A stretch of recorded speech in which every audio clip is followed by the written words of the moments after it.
Hey, Dr. Drew, how are you? I'm good. What's going on, man? We're doing Two Bears right now. I'm here with Bert. We ordered some chloroform, and is it dangerous to do it to ourselves? Probably not more dangerous than what Bert already does to himself, but I'll have to look it up.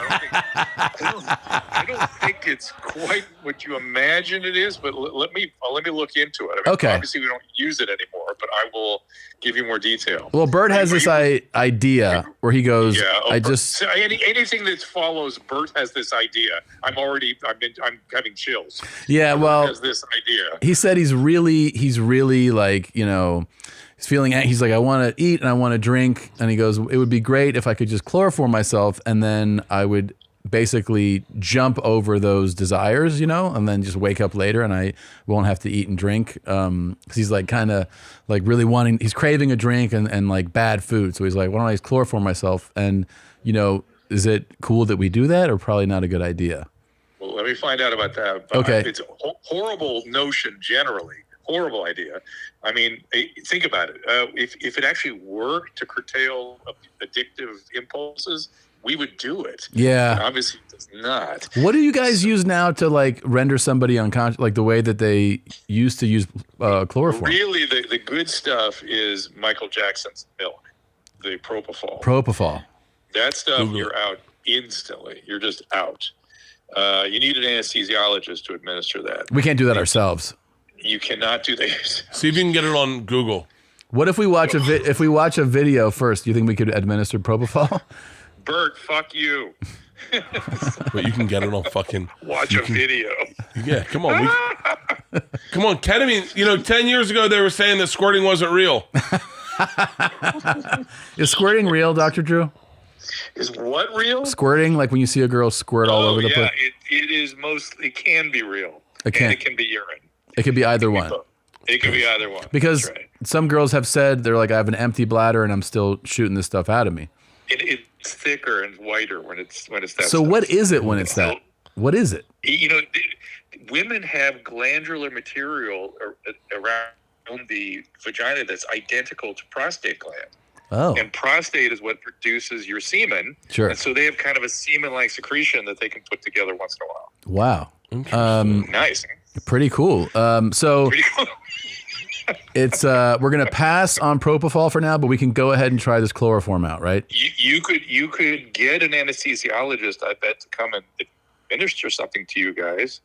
Steve-O has done shit like that. Okay. He's literally done it. Who would administer? Who would administer a villain? I think when Steve-O called me with this same kind of notion, his thing was he believed he could withstand, like he could will himself out of the anesthesia. And so he had somebody administer it to him while he rode a bike. And he obviously made it about a pedal and a half and was out. And what was he given? Video. Propofol. Oh, propofol. Right. I'm pretty sure. Fuck. But you could get somebody to do it. We could find out who did it for Steve-O, and somebody could do that. It's pretty involved. Yeah. I love propofol. But it's pretty intense. I got to say, I love anesthesia. Right. Yeah, me too. Well, you had a colonoscopy? Yeah, and it was like I was ear to ear, like, I cannot wait for this to start, just because I loved being put out. It was great. Yeah. It's hard to get a colonoscopy in LA. Maybe Bert just ought to have a colonoscopy. He just said it's hard to get a colonoscopy in LA. It's true. It is hard, but I could help him. Please, I'm on a fucking wait list. Why is it that hard to get a colonoscopy? Because they're so far behind from COVID. Everyone needs to get one, and they're just behind. I heard they're bullshit, Dr. Drew. Hey, Dr. Drew, what about statins? I take a statin. I'm glad I do it. My calcium score is 0.0. My calcium score is fucking 0.02. I got a little bit in my fucking... How long ago was it, that score? Recently, he says. Yeah. Okay. Right. What the fuck is... Hang on, stop. What do you mean, okay? I gotta...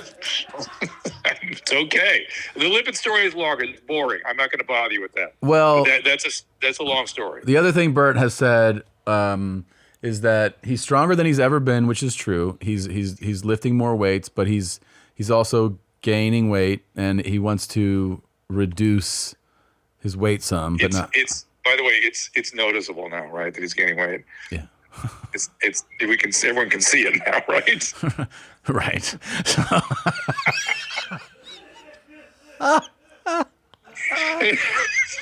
Are you a doctor? So I have an idea. We might think about, Peter Attia lives right there in Austin. He does. Brilliant. Yeah, he's a brilliant longevity guy. Yeah. Have him analyze Bert for longevity issues. This is a That would great be idea. interesting. That sounds like a great Yeah. idea. Actually, Attia is the man, and it would be awesome if He the is the three of man. us did one together. All right. Yeah, he is the man. He's a great guy, and he would indulge you, I'm sure. Okay. And he would probably know local anesthesiologists if you wanted to keep going down this. Put me path. under I will it look and- into chloroform for you. I'll look into what the reality of that is. I'm sure it's not like in the movies, by the way. Definitely Yeah. drinking today. Okay. Definitely Okay. drinking. All right. right. All right, Drew. Thank you so much, man. We'll All talk right, to you soon. All Okay, right. bye. You know, it's interesting when he decides to take his lab coat on and off in these conversations. I actually can't answer that as a doctor. Bert's fat as fuck. That was fucking amazing. Bert and Tom, Tom and Bert. One goes topless while the other wears a shirt. Tom tells stories and Bert's the machine. There's not a chance in hell that they'll keep it clean. Here's what we call Two Bears, One Cave.